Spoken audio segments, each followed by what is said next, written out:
gjithë të fillojnë edhe të mendojnë për të marrë masa për të përfshirë në skemën e re të sigurimit të shtëpive nga fatkeqësitë natyrore, gjë që do ta sankcionojmë edhe në ligj.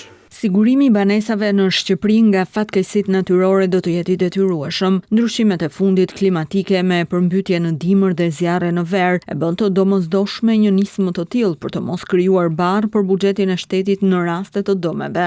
Vetëm gjatë kësaj vere në Shqipëri u dogjën me 10 banesa e magazina biznesesh për shkak të zjarrit. Ndërkohë që aktualisht qeveria ka gati një draft për sigurimin e banesave nga tërmetet, një nismë kjo e ndërmarrë si një domosdoshmëri pas tërmetit shkatërues të vitit 2019. Tashmë ky projekt ligj është në fazën e konsultimeve dhe është hartuar në bashkëpunim me Bankën Botërore. Për zbatimin e këtij ligji është parashikuar edhe ngritja e fondit për tërmetet që do të përcaktojë primin e fondit të sigurimit që do të paguhet nga të siguruarit. Kontrata për sigurimin e detyrueshëm të pronave do të rinovohet çdo vit dhe primi i sigurimit. Metodologjia apo llogaritja do të miratohen me vendim të Këshillit të Ministrave pas propozimit nga fondi për tërmetet. Detyrimin për të lidhur një kontratë sigurimi do ta ketë çdo individ, person fizik e juridik, publik apo privat, qoftë vendas apo i huaj, që është pronar apo përdorues i pronës në vend. Drafti parashikon që primin e sigurimit të detyrueshëm nga tërmetet për shtresat sociale do ta financojë shteti. Sigurimi i detyrueshëm do të mbulojë vetëm dëmet materiale të pronës, duke përjashtuar dëmet njerëzore, jo pasurore, sendet brenda banesës së siguruar apo shpenzimet në lidhje me heqjen dhe zhvendosjen e mbetjeve nga objekti.